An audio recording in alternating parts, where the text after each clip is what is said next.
So students,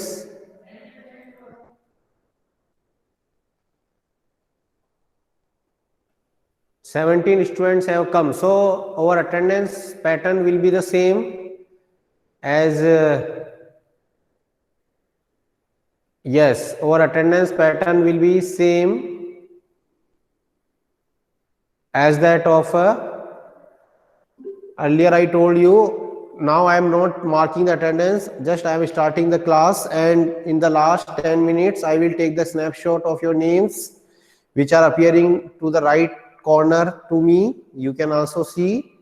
So please be there in the last 10 minutes in the class. I am again and again telling everybody, if you don't remain in the class in the last 10 minutes while taking the snapshot, then your absent is marked even though you were present in the class whole time. But in the last 10 minutes, if you are not there, then definitely you will be missing your attendance, and attendance has very important role. Suppose later on CBSE requires some attendance record, then only these attendance will be utilized for your attendance and sending the attendance record. Okay. So please take it very seriously, students, and many times I have told you, increase your strength. I want all 43 students in the class, but I am very sorry to say, unfortunately, the all 43 students were only during the test last month. But as the classes started, not a single time I have seen all the 43 students are in the class. So this is really pathetic and disappointment and discouraging for me. But even though I am very hopeful that you people will join the class, ठीक है, अभी थोड़ा अपनी priorities को change कीजिए और अपनी priorities में स्टडी को पहले लेके आइए बच्चों, ठीक है, और अदर थिंग्स को थोड़ा सेकेंडरी रखेंगे, then definitely you will be benefited. So our chapter was chapter number 11. Yesterday we started chapter number 11 और कल की क्लास में मैंने आपको थोड़ा बेसिक आइडिया चैप्टर 11 क्या बताया था. ठीक है स्टूडेंट्स, तो this is okay. Just a wait student.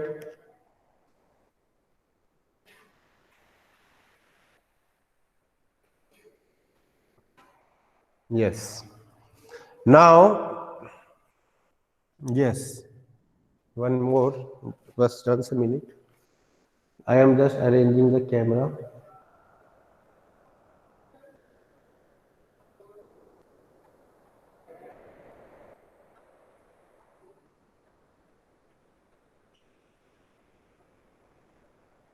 Okay, students, so our chapter 11 is I started yesterday. और चैप्टर में हमने जो कल फर्स्ट टॉपिक लिया था that was photo electric effect. और कल की क्लास में मैंने इतना ज्यादा मैंने स्टडी नहीं लिया था. कल की क्लास में हमने बेसिकली जो है हमने फोकस किया था elementary idea of photoelectric effect. Let me yes okay, yes students, so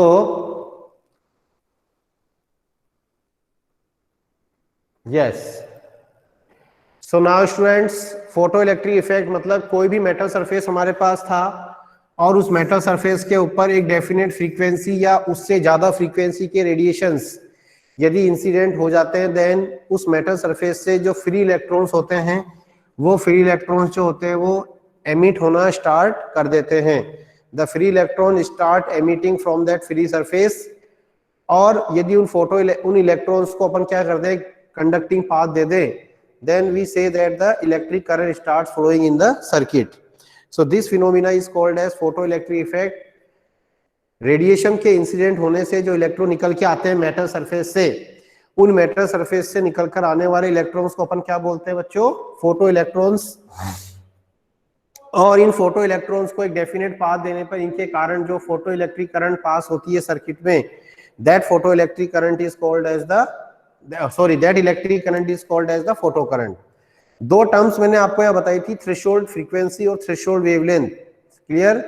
तो उसके बारे में, उसके अलावा मैंने आपको उसमें बेसिकली वर्क फंक्शन के बारे में ही बताया था कि इलेक्ट्रॉन्स को अपने मेटल सरफेस के अट्रैक्शन से फ्री करने के लिए कुछ एनर्जी रिक्वायर्ड होती है, और मेटल सरफेस के अट्रैक्शन से फ्री करने के लिए जो रिक्वायर्ड एनर्जी होती है that is called work function. और इस वर्क फंक्शन के लिए कुछ मिनिमम फ्रीक्वेंसी होनी चाहिए मटेरियल्स की, सॉरी रेडिएशन की। तो that minimum frequency of the radiation which is required for the photoelectric effect that is called as threshold frequency. और इसके करस्पॉन्डिंग मैंने एक टर्म बताई थी थ्रेशोल्ड वेवलेंथ। और थ्रेशोल्ड वेवलेंथ को मैंने बताया था maximum wavelength which is required for the photoelectric effect.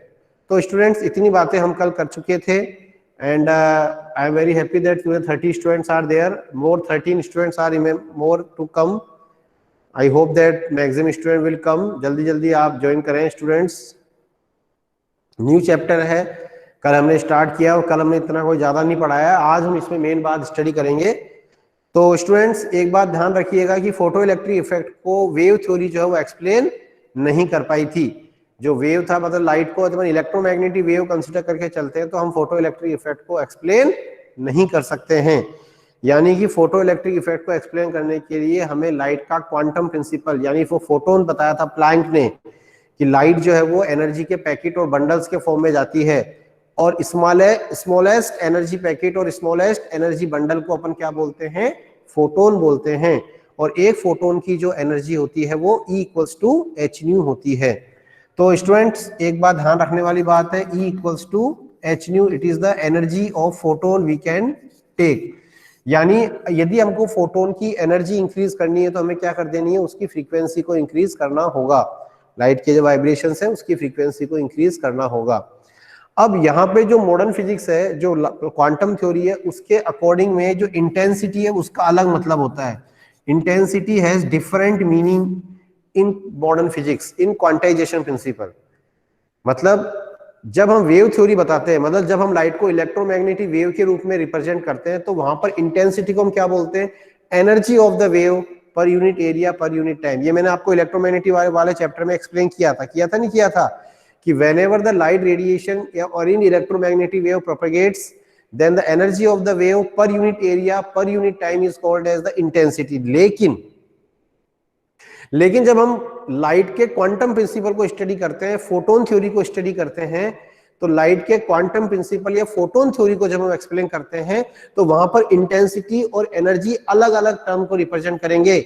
मैं बहुत इंपॉर्टेंट बात बता रहा हूं, सभी बच्चे अपने आपको कनेक्ट रखें क्लास के साथ और मेरी बातों को बहुत ध्यान से सुनिए। लाइट की क्वांटम थ्योरी को जब हम स्टडी करते हैं, प्लांक की फोटोन थ्योरी जो बताई थी कि लाइट एनर्जी के पैकेट्स और बंडल्स के फॉर्म में चलती है, उसके अंदर इंटेंसिटी एनर्जी दोनों के अलग अलग मीनिंग रहते हैं। जबकि जो क्लासिकल फिजिक्स है जिसमें अपन लाइट को इलेक्ट्रोमैग्नेटिक वेव मानते हैं, उसमें इंटेंसिटी को एनर्जी माना गया है। लेकिन यहां पर एनर्जी का मतलब होता है frequency, E equals to h nu. फिर इंटेंसिटी का क्या मतलब होता है, फोटोन थ्योरी में या क्वांटम थ्योरी में इंटेंसिटी का मतलब होता है number of photons per unit area per unit time. मतलब कितने फोटोन्स उस पे इंसिडेंट हो रहे हैं। तो number of photons per unit area per unit time, that is called intensity. मतलब कितने ज्यादा लाइट के फोटोन्स उसके ऊपर इंसिडेंट हो रहे हैं। सपोज मान लो एक फोटोन की एनर्जी क्या है, न्यू है, और अपन ने न्यू को चेंज नहीं किया, लेकिन अपन ने क्या कर दिया, लाइट के फोटोन्स इंक्रीज कर दिए, तो अपन क्या बोलेंगे कि एनर्जी तो कांस्टेंट है लेकिन इंटेंसिटी क्या हो गई, इंक्रीज हो गई। मतलब आपको बहुत ध्यान से समझाने की मैं कोशिश कर रहा हूं और ये बहुत इंपॉर्टेंट है समझना। इसको समझने के बाद ही आप फोटो इलेक्ट्रिक इफेक्ट को प्रॉपर्ली एक्सप्लेनेशन समझ पाएंगे कि क्वांटम प्रिंसिपल के अकॉर्डिंग इंटेंसिटी और एनर्जी दोनों अलग अलग मतलब रखते हैं। इंटेंसिटी मतलब number of photon, light radiation photons per unit area per unit time. Suppose मान लो एक फोटोन की एनर्जी एच न्यू है और मैं मान लो 100 फोटोन्स इंसिडेंट कर रहा हूं, तो 100 फोटोन्स में हर फोटोन की एनर्जी क्या होगी, न्यू ही रहेगी, क्योंकि मैंने न्यू को चेंज नहीं किया है। अब सपोज मान लो मेरी फोटोन तो 100 है, लेकिन मैंने फ्रीक्वेंसी को 3 टाइम्स कर दिया, 2 टाइम्स कर दिया, तो मेरी क्या हो गई, एनर्जी इंक्रीज हो गई हर फोटोन की, लेकिन इंटेंसिटी क्या रही, सेम रही। आई थिंक इट इज क्लियर। तो क्वांटम प्रिंसिपल में लाइट की फोटोन थ्योरी में इंटेंसिटी और एनर्जी दोनों का अलग अलग मतलब होता है। क्या ये बात आपको समझ में आती है? I think this is clear to everybody. If any doubt you can ask me, ठीक है ना, but you just try to understand, क्योंकि नई कंसेप्ट है, नई थ्योरी है, तो थोड़ा सा आपको भी इसमें अपना एफर्ट करना पड़ेगा। तो अब हम आते हैं हमारे मेन टॉपिक पे। आज के टॉपिक पे इतना समझने के बाद experimental study of photoelectric effect. क्या आता है अब? Experimental study of photoelectric effect, यानी फोटो इलेक्ट्रिक इफेक्ट की एक्सपेरिमेंटल स्टडी क्या थी। और एक्चुअली फोटो इलेक्ट्रिक इफेक्ट के रिलेटेड जो एक्सपेरिमेंट है वो हर्ट्स ने, लेनार्ड ने एक्सपेरिमेंट को हर्ट्स और लेनार्ड एक्सपेरिमेंट के नाम से भी जाना जाता है, क्योंकि हर्ट्स और लेनार्ड नाम के दो साइंटिस्ट थे, उन लोगों ने जो है इन एक्सपेरिमेंट्स को किया था। एक्चुअली आइंस्टीन इस पिक्चर में बाद में आते हैं। आइंस्टीन ने एक्चुअली इसको एक्सप्लेन किया था फोटोन थ्योरी के आधार पे, और हर्ट्स और लेनार्ड ने क्या किए थे? एक्सपेरिमेंट किए थे। तो क्या एक्सपेरिमेंट किया था उसने क्या लिया था? एक क्वार्ट्ज का इस तरह से बल्ब लिया, क्वार्ट्ज का बल्ब लिया, और उसके ऊपर इस तरह से एक स्मॉल विंडो उसने बनाई, और यहाँ पे क्या किया उसने? एक सिलेंड्रिकल शेप में photo sensitive material like caesium. Actually हमारे जो लाइट रेडिएशंस होते हैं वो एल्काली मेटल्स के लिए क्या होते हैं? सेंसिटिव, या एल्काली मेटल्स के लिए वो काम करते हैं। यानी आप एल्काली मेटल्स के ऊपर यदि लाइट रेडिएशंस इंसिडेंट करेंगे तो आपको easily photo electric effect observe होगा। और ऐसी बात नहीं है कि लाइट के इंसिडेंट होने से ही फोटो इलेक्ट्रिक इफेक्ट होता है, ये मैंने बात कल बताई थी ये बात आपको। लाइट के अलावा भी अदर रेडिएशंस होते हैं जिनके इंसिडेंट होने से फोटो इलेक्ट्रिक इफेक्ट हमें ऑब्जर्व होता है, जैसे कि अल्ट्रावायलेट रेज के होने से, एक्स रेज के होने से। इसमें जो एल्काली अर्थ मेटल्स होती है वो आपकी एक्स रेज के लिए सेंसिटिव होती है। अब यहाँ पे, और यहाँ पे क्या लगा दिया? एक निकल का इलेक्ट्रोड लगा दिया, जिसे अपन क्या बोलते हैं? निकल इलेक्ट्रोड या इलेक्ट्रॉन कलेक्टर बोलते हैं।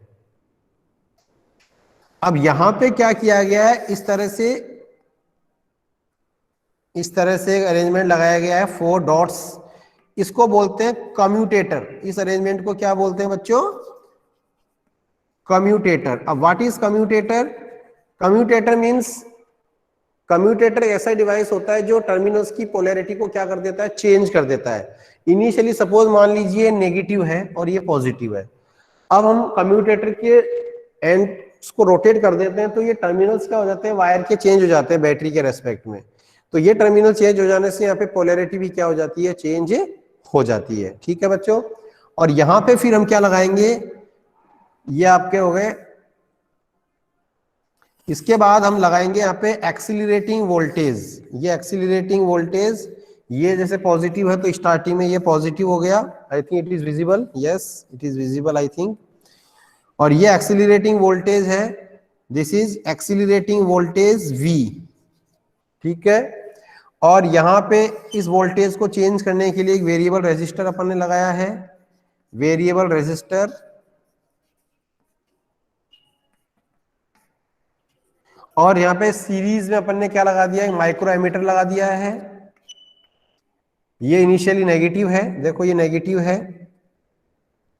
ठीक है। तो ये हमारे फोटो इलेक्ट्रिक इफेक्ट के एक्सपेरिमेंट का डायग्राम क्या है? ये क्वार्ट्ज का एक बल्ब है, इसके अंदर एक फोटो सेंसिटिव मटेरियल जो सिलेंड्रिकल शेप का लिया है अपन ने। ये इलेक्ट्रॉन एक्सेप्टर, इलेक्ट्रॉन कलेक्टर, निकल का इलेक्ट्रोड है। अब यहाँ पे क्या होगा? स्मॉल विंडो से क्या होंगे? इसके ऊपर रेडिएशंस आपके मैक्सिमम एरिया कवर करेंगे, और फोटो इलेक्ट्रिक इफेक्ट से क्या होंगे? बेसिकली ये इलेक्ट्रॉन्स क्या होंगे? एमिट होंगे। अब कई बच्चे यहाँ सोच रहे होंगे कि बोले आपने ये बैटरी यहाँ क्यों लगाई है? आई होप कि कई बच्चों के दिमाग में क्वेश्चन आ रहा होगा कि why this battery is connected here. तो मैं आपको ये बता दूं कि ये बैटरी हमने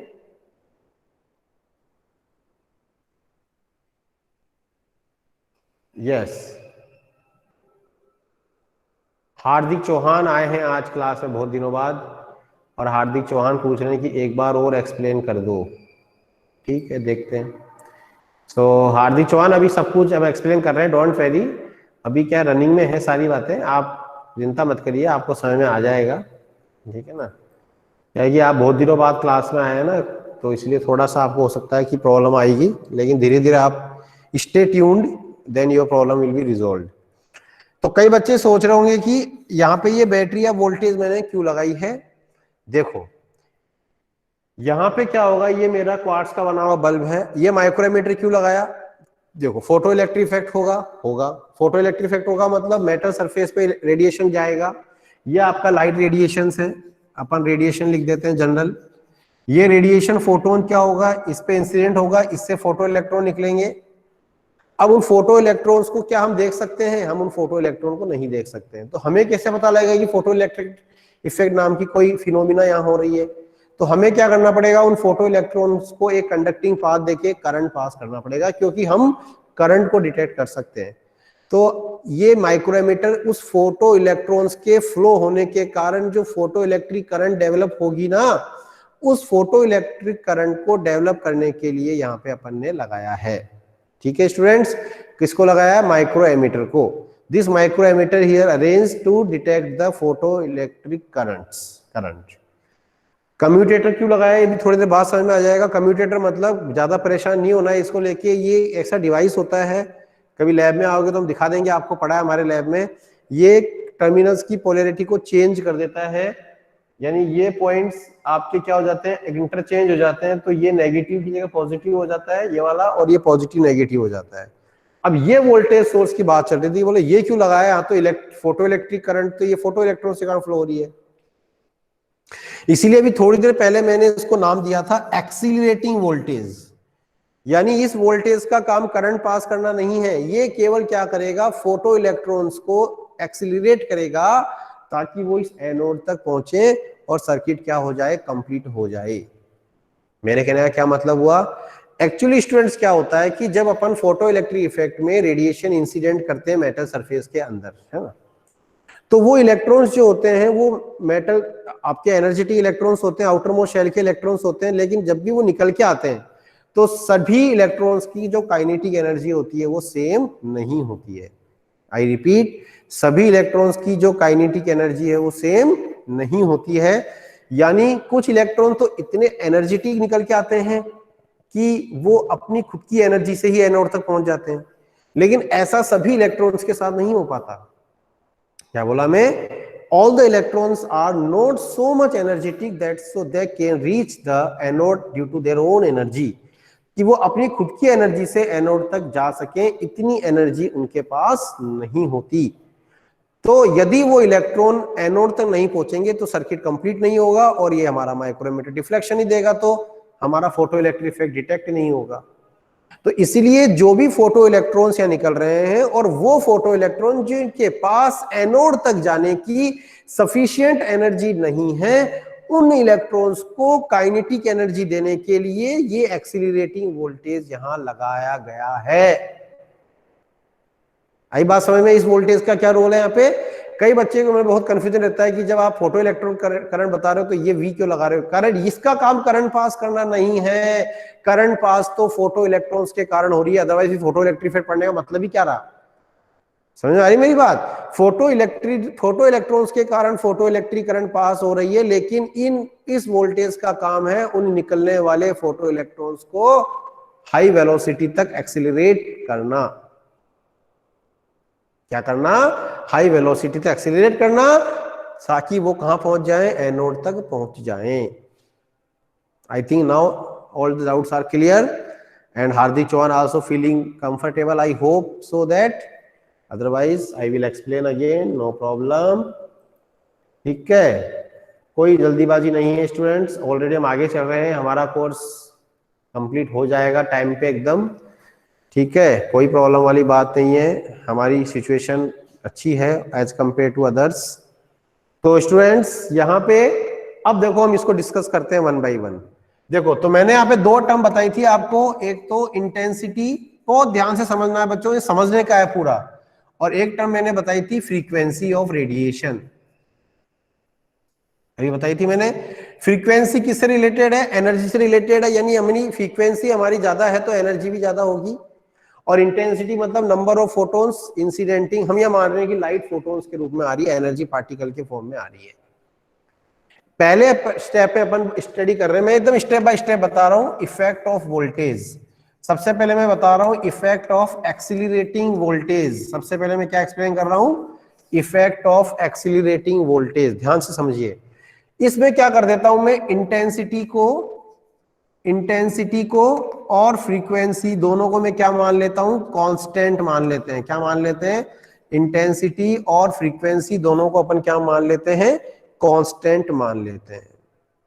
यानी अब मेरी एनर्जी कांस्टेंट है, लेकिन वो इतनी है कि वो फोटो इलेक्ट्रॉन्स को निकाल दे। इतनी एनर्जी तो होनी चाहिए, थ्रेशोल्ड फ्रीक्वेंसी वर्क फंक्शन के बराबर एनर्जी तो होनी चाहिए। अब सपोज मान लो मेरी इंटेंसिटी क्या है, फिक्स है, तो इसका मतलब मैं एग्जांपल सेट करता हूं। सपोज मान लो 100 फोटॉन्स क्या हो रहे हैं, सोर्स से निकल के, लाइट सोर्स से निकल के इसके ऊपर इंसिडेंट हो रहे हैं। कितने फोटोन इंसिडेंट हो रहे हैं इसके ऊपर? 100 फोटॉन्स इसके ऊपर इंसिडेंट हो रहे हैं। और हम ये मान के चलें कि सपोज एक फोटोन एक इलेक्ट्रॉन को एक्साइट करता है, मान के क्या चलें, ऐसा ही होता है। एक फोटोन एक इलेक्ट्रॉन को एक्साइटेड करके एमिट करता है, ऐसा हम यदि मानकर चलें। एक फोटोन एक इलेक्ट्रॉन को यदि एक्साइटेड करे, ठीक है बच्चों, तो हम क्या देख सकते हैं? तो हम ये देख सकते हैं कि यदि 100 फोटॉन्स इंसिडेंट होंगे तो 100 इलेक्ट्रॉन्स निकलेंगे। लेकिन क्या होता है, ये मेरी वोल्टेज, ये मेरी एक्सीलरेटिंग वोल्टेज, और ये मेरी फोटो इलेक्ट्रिक करंट। करंट को अपन नाम दे देते हैं स्मॉल, क्योंकि इंटेंसिटी, तो अपन करंट को नाम दे देते हैं आईपी।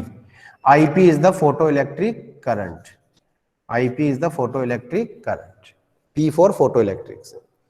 तो अपना ये ओरिजिन है। अब क्या हुआ कि जैसे मान लो 100 फोटोन यहाँ पे आए मेटल सरफेस पर, तो 100 फोटोन क्या करेंगे, 100 इलेक्ट्रॉन्स को क्या करेंगे, एक्साइट करेंगे, 100 इलेक्ट्रॉन्स को एक्साइटेड करेंगे निकलने के लिए। And if they will excite 100 electrons, तो मैं आपको क्या बोला कि सभी इलेक्ट्रॉन की इतनी सफिशिएंट काइनेटिक एनर्जी नहीं होती है कि वो अपनी खुद की काइनेटिक एनर्जी से एनोड तक जा सकें। बताया ना मैंने अभी। कुछ एक इलेक्ट्रॉन ऐसे होते हैं, सपोज मान लो 5% इलेक्ट्रॉन ऐसे होते हैं जो खुद की काइनेटिक एनर्जी से जा पाते हैं, कहां तक, एनोड तक। यानी जीरो वोल्टेज पे भी कुछ मिनिमम करंट यहाँ पे फ्लो होगी, due to that electrons which are capable to move to reach the anode to due to their own kinetic energy. आ रही मेरी बात थोड़ी बहुत समझ में सब बच्चों को? आई थिंक सबको मेरी बात थोड़ी बहुत समझ में आ रही होगी बच्चों, ठीक है। अब यहां पर एक मिनट, थोड़ा सा, एक मिनट बच्चों।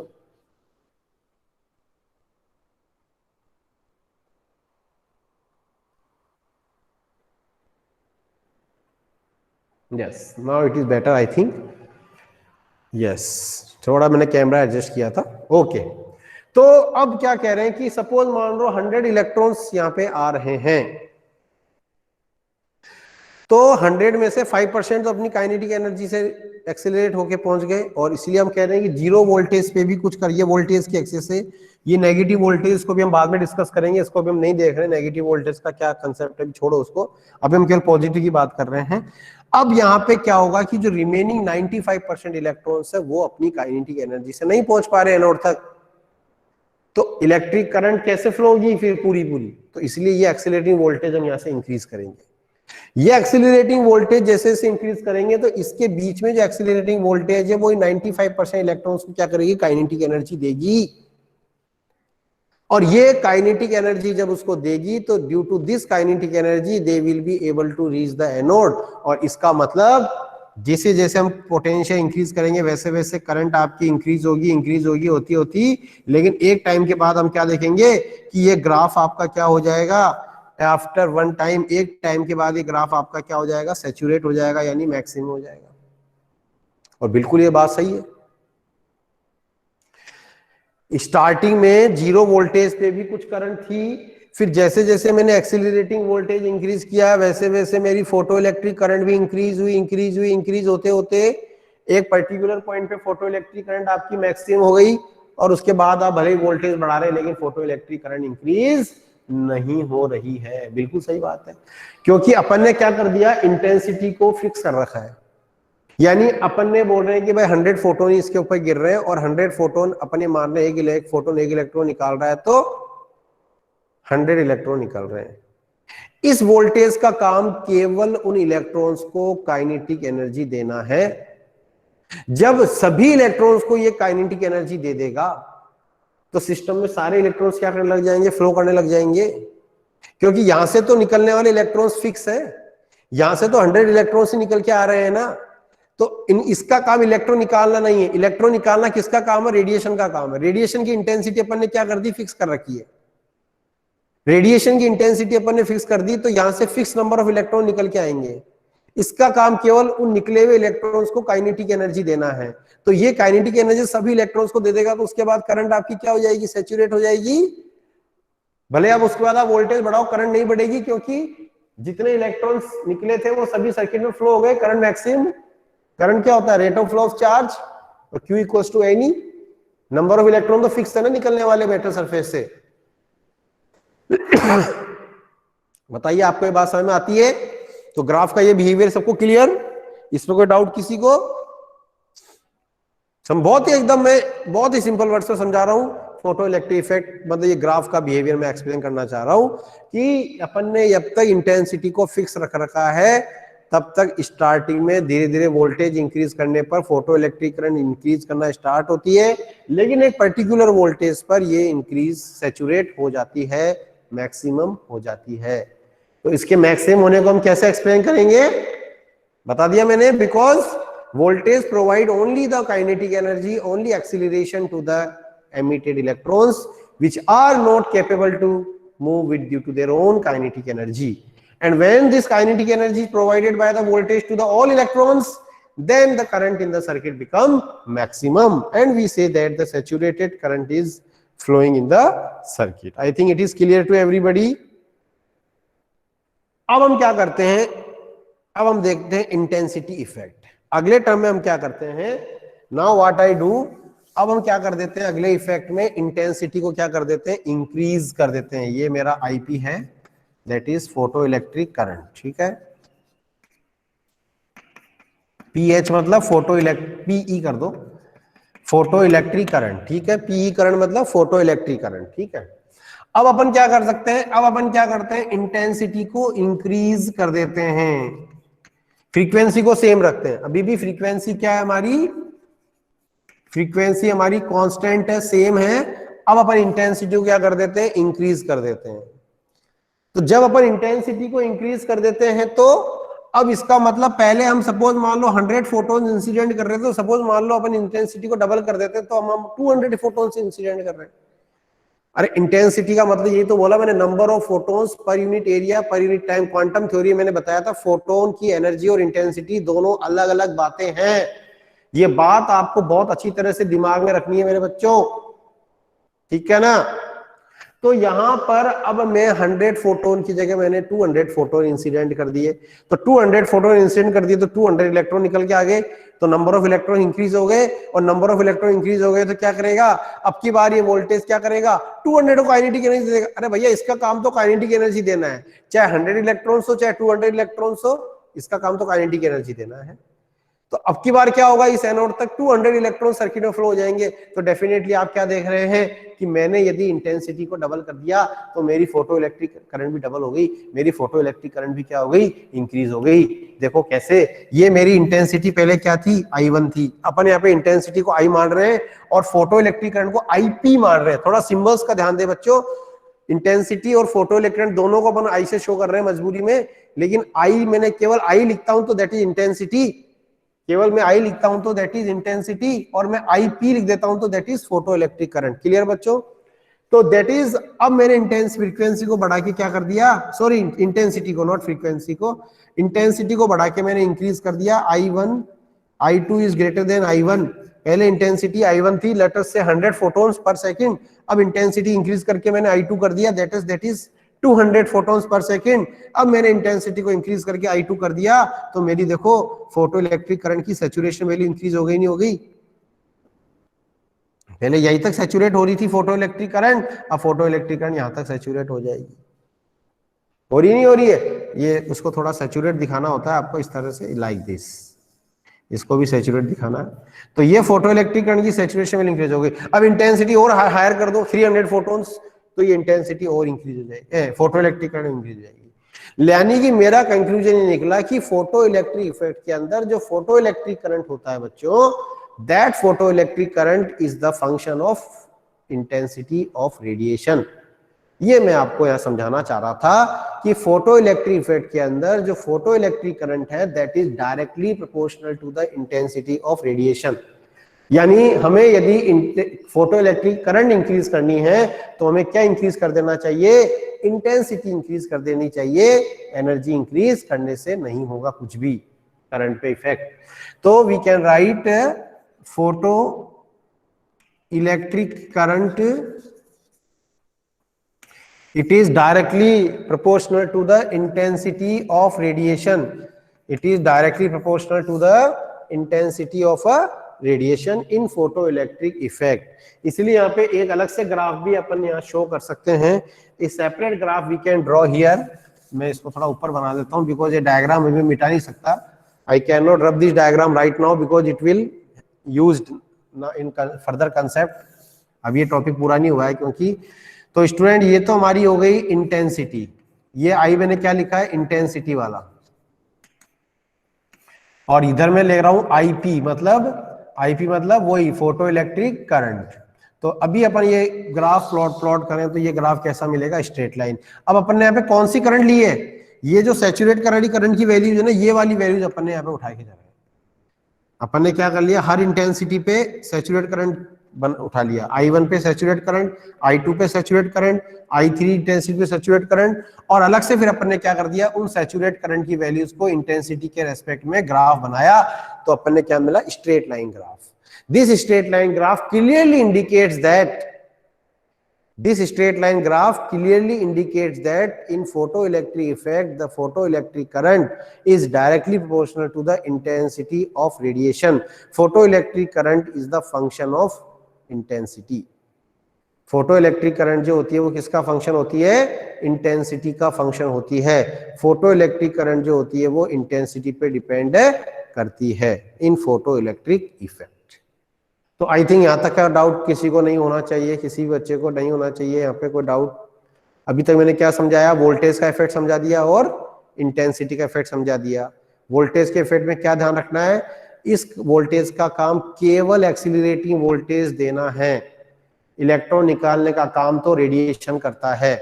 निकले हुए इलेक्ट्रॉन, उन इलेक्ट्रॉन को काइनेटिक एनर्जी देना जो अपनी खुद की काइनेटिक एनर्जी से एनोड तक नहीं पहुंच पा रहे, उन इलेक्ट्रॉन्स को काइनेटिक एनर्जी देने का काम कौन कर रहा है, एक्सीलरेटिंग वोल्टेज कर रहा है। इसीलिए एक्सीलरेटिंग वोल्टेज इंक्रीज करने पे केवल स्टार्टिंग में ही करंट इंक्रीज होती है, हमेशा नहीं होती है। After some time when the current become saturate, उसके बाद आपका करंट आपकी वोल्टेज पे डिपेंड करना बंद कर देती है। तो this is totally non ohmic behaviour, क्योंकि यहाँ पे ये ग्राफ आपका कर्व्ड आ रहा है, it is non ohmic device even, ठीक है ना। फोटो इलेक्ट्रिक सेल या सोलर सेल जो होते हैं वो नॉन ओमिक डिवाइस में भी काम आते हैं, करते हैं, काउंट होते हैं। I think it is clear to everybody. अब अपन क्या करते हैं अब एक कम्यूटेटर का रोल आता है। देखो अब अपन क्या बात कर रहे हैं, देखो ध्यान से समझना। अब अपन क्या करते हैं, कम्यूटेटर को रोटेट कर देते हैं। कम्यूटेटर को रोटेट करने से अपन क्या करते हैं, पोलैरिटी को चेंज कर देते हैं। तो पोलैरिटी को चेंज कर देते हैं तो अब ये आपकी जो पोटेंशियल पॉजिटिव था नेगेटिव हो जाएगा और जो नेगेटिव था वो पॉजिटिव हो जाएगा। अब मतलब हम कम्यूटेटर को क्या कर दिया, रोटेट कर दिया। तो कम्यूटेटर को रोटेट करने पे लो भाई वर्षा शिफ्ट हो जाते हैं हम।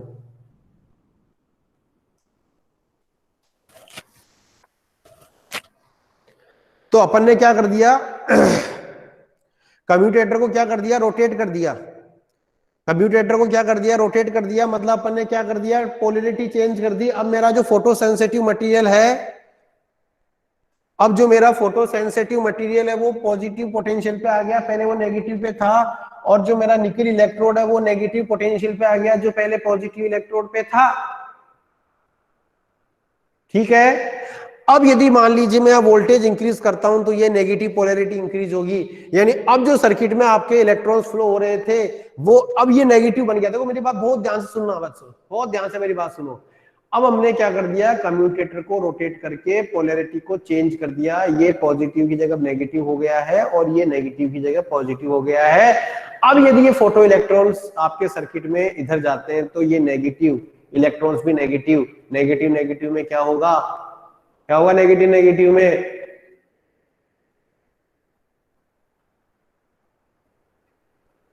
नेगेटिव नेगेटिव में क्या होगा? रिपल्शन होगा। क्या होगा? नेगेटिव नेगेटिव में रिपल्शन होगा। बिल्कुल हार्दिक चौहान, अभी हम आपकी बात बाद में जवाब देंगे। नेगेटिव नेगेटिव में क्या होगा? रिपल्शन होगा। और रिपल्शन होगा इसका मतलब इसकी तरफ पहुंचने वाले इलेक्ट्रॉन्स की नंबर क्या होती जाएगी? डिक्रीज होती जाएगी। डिक्रीज होती जाएगी यानी सर्किट में करंट भी क्या होती जाएगी? इंक्रीज होती जाएगी। सॉरी सर्किट में करंट भी क्या होती जाएगी? डिक्रीज होती जाएगी, डिक्रीज होती जाएगी। अब सपोज मान लो मैं इधर से इस नेगेटिव पोटेंशियल को इंक्रीज करना चालू रखूं, तो पोटेंशियल बढ़ते बढ़ते एक कंडीशन ऐसी आएगी कि ये पोटेंशियल डिफरेंस इलेक्ट्रॉन की काइनेटिक एनर्जी के अपोजिट में इक्वल हो जाएगा। मैं क्या बोला कि अपन ने जब नेगेटिव पोटेंशियल को इंक्रीज किया तो अब ये इलेक्ट्रॉन्स क्या होने लग गए? इस नेगेटिव से क्या होने लग गए? रिपेल होने लग गए। अब मैं इस पोटेंशियल डिफरेंस को इतना इंक्रीज कर दूं कि ये इलेक्ट्रॉन की काइनेटिक एनर्जी के अपोजिट में इक्वल हो जाए, तो इलेक्ट्रॉन की काइनेटिक एनर्जी 0 हो जाएगी और एक भी इलेक्ट्रॉन यहां नहीं पहुंच पाएगा, तो सर्किट में फोटो इलेक्ट्रिक करंट क्या हो जाएगा? 0 हो जाएगा। तो कम्यूटेटर को रोटेट करने पर नेगेटिव पोटेंशियल डिफरेंस को अपन इंक्रीज करते हैं, तो इलेक्ट्रॉन स्टार्ट रिपल्सिंग या repulsion. And at a particular value of potential difference, at the particular value of potential difference, the kinetic energy of the electron become 0 or no electron is capable to reach the nickel electrode, अब उसको anode नहीं कहेंगे अपन, and photoelectric current become 0। तो आप इतना ना बोल के डायरेक्ट भी बोल सकते हैं at a particular potential difference electric current become 0, photoelectric current become 0। that value of potential difference in negative polarity या that value of negative potential difference, negative potential difference मतलब अपन ने कम्यूटेटर को रोटेट करके उसकी पोलैरिटी को change कर दिया। So that value of negative potential difference is called as cut off potential, और इसका एक नाम और बताया गया है बुक्स में, स्टॉपिंग पोटेंशियल या स्टॉपिंग वोल्टेज। क्या क्या बोला गया है? कट ऑफ वोल्टेज या स्टॉपिंग वोल्टेज।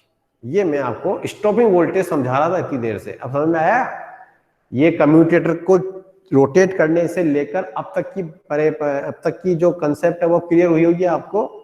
मैं आपको क्या समझाना चाह रहा था? कट ऑफ वोल्टेज और स्टॉपिंग वोल्टेज की कहानी समझाना चाह रहा था कि ये क्या होता है, और अब मैं ये समझाऊंगा कि हम इसको क्यों लेके आए, इसका क्या सिग्निफिकेंस है फोटो इलेक्ट्रिक इफेक्ट में, अब हम ये समझाएंगे थोड़ी देर में। तो सबसे पहले सबको समझ में आ गया व्हाट इज स्टॉपिंग पोटेंशियल? बहुत ही सिंपल है, बिल्कुल भी कंफ्यूज नहीं है। कम्यूटेटर की पोलैरिटी को चेंज करके, एंड्स को चेंज करके, पहले अपन ने टर्मिनल्स की पोलैरिटी को चेंज कर दिया। जो निकल पहले प्लस था वो माइनस हो गया, जो मेटल सरफेस पहले माइनस था वो प्लस हो गया। Now if I start this potential in negative polarity, then the electron will start repulsing from this nickel terminal.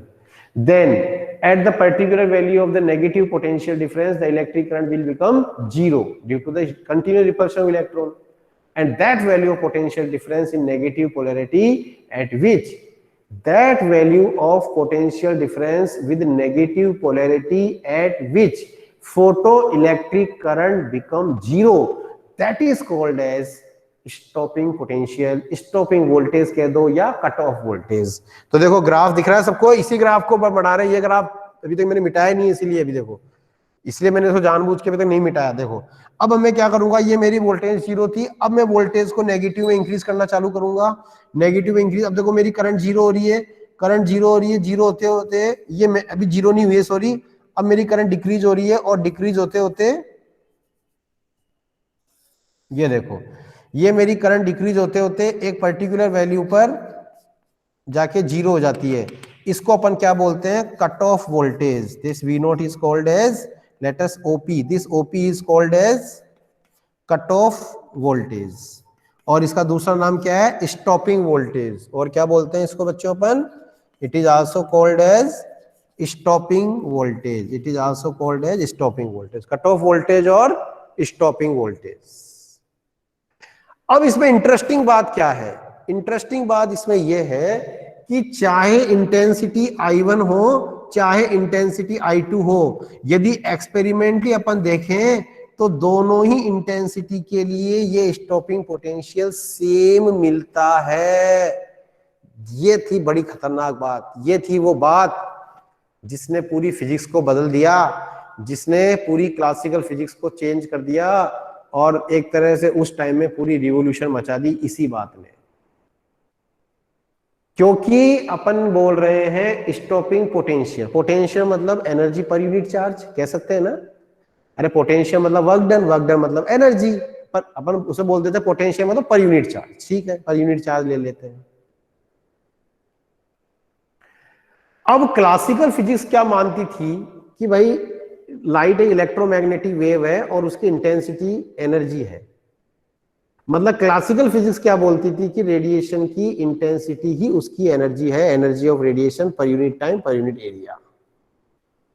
यदि इंटेंसिटी ही एनर्जी है तो ये स्टॉपिंग पोटेंशियल भी तो एक तरह से एनर्जी ही है। भाई नेगेटिव में वो एनर्जी जिस पे इलेक्ट्रॉन रिपेल होके मैक्सिमम हो जाते हैं और फोटो इलेक्ट्रिक इफेक्ट जीरो हो जाती है। तो यदि इंटेंसिटी भी एनर्जी है तो यहां पर अलग अलग इंटेंसिटी पर ये कट ऑफ वोल्टेज भी अलग अलग मिलना चाहिए था, नहीं मिलना चाहिए था? मिलना चाहिए था, मिला नहीं, मिला नहीं। चाहे इंटेंसिटी 100 फोटोन हो, चाहे इंटेंसिटी 200 फोटोन हो, या उसके ऊपर भी आप ले लेंगे 300 फोटोन, स्टॉपिंग पोटेंशियल आपको क्या मिलेगा? सेम मिलेगा। क्या मिलेगा स्टॉपिंग पोटेंशियल बच्चों आपको? बोलो, सेम मिलेगा।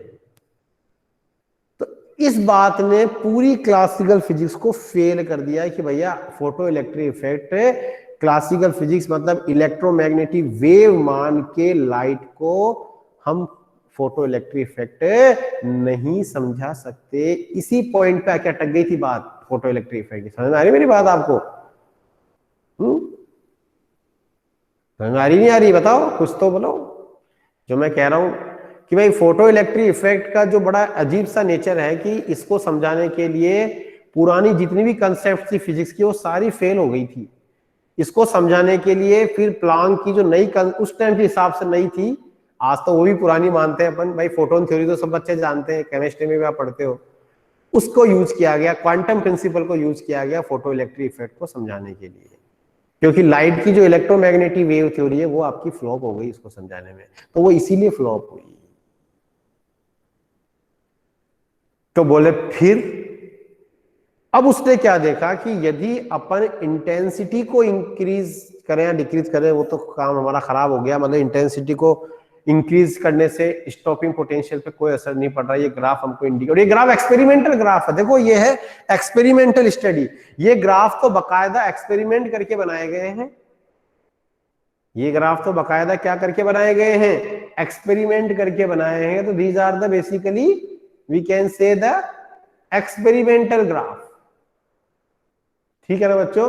तो if these are the experimental graph then definitely we can say that intensity will be not photo stopping potential will be unaffected by the intensity। तो फिर आइंस्टीन इन्होंने एक्सपेरिमेंट करके देखा कि यदि हम इस फ्रीक्वेंसी को इंक्रीज कर दें, अब यदि अपन क्या कर दें, इस फ्रीक्वेंसी को इंक्रीज कर दें तो मेरा जो स्टॉपिंग वोल्टेज है या जो मेरा कट ऑफ वोल्टेज है, ये कट ऑफ वोल्टेज क्या होता है? इंक्रीज होता है। स्टॉपिंग पोटेंशियल या कट ऑफ वोल्टेज क्या होता है? इंक्रीज होता है। तब उसने बोला यार अब देखो, इसका मतलब यहीं से ही आइडिया मिला कि लाइट की या रेडिएशन की जो एनर्जी है ना, वो एनर्जी का फ्रीक्वेंसी से रिलेशन होना चाहिए कुछ ना कुछ। और उस रिलेशन को फिर प्लांक ने बता ही दिया, E equals to h nu. वही रिलेशन हमारा क्या निकल के आ गया? E इक्वल्स टू एच निकल के आ गया। तो ये ग्राफ भी इसी बात को इंडिकेट कर रहा है कि एक्सपेरिमेंटली हम ये बात फील कर रहे हैं बच्चों कि यदि हम रेडिएशन या जो हमारे लाइट फोटोन्स है उसकी फ्रीक्वेंसी को यदि हम इंक्रीज कर दें तो फ्रीक्वेंसी को इंक्रीज करने पर फोटो हमारा स्टॉपिंग पोटेंशियल अलग अलग मिलता है। अलग अलग फ्रीक्वेंसी पे स्टॉपिंग पोटेंशियल की वैल्यू डिफरेंट डिफरेंट मिलती है। यानी कि जो रेडिएशन की एनर्जी है वो इंटेंसिटी अलग चीज हो गई और एनर्जी अलग चीज हो गई। एनर्जी हो गई एच न्यू। जो प्लांक का फॉर्मूला था वो यहाँ पे वेरीफाइड हो गया, प्लांक वाला फॉर्मूला यहाँ पे ओबे हो गया। तब ये साइंटिस्ट लोगों ने माना और फिर इसके बारे में सबसे पहले बताया मिस्टर आइंस्टीन ने कि अपन फोटो इलेक्ट्रिक इफेक्ट को यदि एक्सप्लेन करना चाहते हैं, इस फिनोमिना को यदि हम प्रॉपरली समझना चाहते हैं, तो हमें लाइट की जो पुरानी थ्योरी है उसको छोड़ना होगा, उसको हमें एक तरह से रिजेक्ट करना होगा for this effect, only for this effect. हमको उस इलेक्ट्रोमैग्नेटिक वेव थ्योरी को छोड़ना होगा और एक नई थ्योरी को अडॉप्ट करना होगा, क्वांटम थ्योरी। क्वांटम थ्योरी को अडॉप्ट करना होगा हमको लाइट को एक एनर्जी पैकेट या एनर्जी बंडल के फॉर्म में इमेजिन करना होगा, और प्लांक वाला जो फॉर्मूला है E = hν उसको हमें इंप्लीमेंट करना होगा, तब हम जाकर इस फोटो इलेक्ट्रिक इफेक्ट को समझ सकते हैं। आई थिंक आपको ये बात सबको समझ में आ गई, नहीं आ गई बच्चों? बहुत अच्छा एक्सप्लेनेशन मैंने कोशिश की है, मेरे हिसाब से तो अच्छा। देखो मैं तो अपनी बढ़ाई करूंगा, मैं अपनी बुराई थोड़ी करूंगा, लेकिन अब आपको कितना समझ में आया that depends on your mind. आप अपने माइंड में फील कीजिए कि हमने एक्सपेरिमेंटल स्टडी से काफी बातें आपको क्लियर कर दी। अब एक्सपेरिमेंटल स्टडी का मैं आपको क्या बता देता हूँ, क्या बोलते हैं उसको यार, मतलब क्या बोलते हैं उसको, मतलब उसका मैं आपको क्या बता देता हूँ, शॉर्ट में आपको एक्सप्लेन कर देता हूँ कि एक्सपेरिमेंट स्टडी में क्या क्या आपको ध्यान रखना है। कंक्लूजन, यस कंक्लूजन में आपको बता देता हूँ। पहली बात, फोटो इलेक्ट्रिक इफेक्ट में इंटेंसिटी का मतलब होता है number of photon per unit area per unit time, और इंटेंसिटी एनर्जी होती है frequency hν। Photo electric effect में यदि हम इंटेंसिटी को कांस्टेंट रखते हैं, फ्रीक्वेंसी को कांस्टेंट रखते हैं, तो हमारी फोटो इलेक्ट्रिक करंट जो होती है वो इनिशियली तो क्या करती है, एक्सीलरेटिंग वोल्टेज के साथ इंक्रीज होती है, लेकिन at certain value of accelerating voltage the photo electric current become saturate, because the function of accelerating voltage is only provide to kinetic energy to such electrons which are not capable to move with due to their own kinetic energy. When the accelerating voltage will provide the kinetic energy to the all such photoelectrons, then the circuit photoelectric current will become maximum. And the graph is also showing like this. Now in next step, I increase the intensity, means I double intensity or triple the intensity. Then I want to observe the saturation current of the saturation value of the photoelectric current increases. Means if I increase the number of photons, then the number of emitted photoelectrons also increases and the saturated current also increases. Means we can say that in photoelectric effect, photoelectric current is the function of intensity. Photoelectric current directly proportional to the intensity that we have shown in the separate graph also, versus between intensity and current. In third, we reverse the polarity of the terminals and we increase the potential difference with negative polarity. Then the photoelectron start experiencing the repulsion, and at the particular value of negative potential difference, the photoelectric current become zero. That value of potential difference is called as cutoff voltage or stopping voltage. एक ही बात, interesting बात, revolutionary बात क्या है, revolutionary बात, stopping voltage does not depend on the intensity of radiation, whether intensity I1 or I2 or I3, stopping potential is same. This ignored, this contradicted the concept that the intensity is energy, as it was said by the earlier electromagnetic wave theory. And the next last one, if we increase the frequency, then we observe that the cutoff voltage or stopping voltage increases. It surely establishes this fact that the energy of the radiation will depend on the frequency. Now this is all conclusion I have told in brief. ये बातें आपको exam purpose से याद करनी है, ये graph exam में आते हैं, और एक ग्राफ अभी मैंने जानबूझ के नहीं बनाया, वो मैं नेक्स्ट क्लास में बनाऊंगा, stopping potential versus frequency graph. अभी मैंने वो नहीं बनाया है क्योंकि वो मैं ग्राफ इक्वेशन से बनाऊंगा, तब आपको अच्छा समझ में आएगा, ठीक है? तो ये है। तो स्टूडेंट, ये एक्चुअली आज हमारी वॉच भी ये इशारा कर रही है कि अब हम आज हमारा डिस्कशन में टाइम देखो फटाक से 10:45 10:50 के लगभग टाइम हो गया है। अभी आप रुकिए बच्चों, अभी मैंने अटेंडेंस की फोटो नहीं ली है, तो एक बार मैं आपकी फोटो ले लेता हूं बच्चों। आज आंचल शर्मा भी नजर आ रही है, आकृति भी नजर आ रही है, तो आकृति, आंचल शर्मा, बहुत अच्छी बात है, आ गए हैं बच्चे आज। और students, I take the photo of your class and I immediately after the class I will mark your attendance in this actually this method actually saves over time. Actually you also feeling that कि हम जो starting में करते थे कि record अपन maintain करते थे, तो उससे हमारी जो ये है, हमारा टाइम जो है वो काफी टाइम हमारा क्या हो जाता है, सेव हो जाता है बच्चों। तो स्टूडेंट्स, इसी के साथ हमें इस क्लास को ऑफ करने की इजाजत चाहता हूँ, मतलब इस क्लास को ऑफ करता हूँ। Thank you very much. और इसको थोड़ा समझिए, अपने सेल्फ स्टडी कीजिए इस टॉपिक को, थोड़ा नोट्स मैं आपको भेज दूंगा और भी मेरे पास है इसके, बाकी ई कंटेंट में हमारे नोट्स हैं, और बाकी इसको स्टडी कीजिए। कोई भी डाउट हो हम नेक्स्ट क्लास में डिस्कस करेंगे definitely. Thank you very much students. Okay, thank you.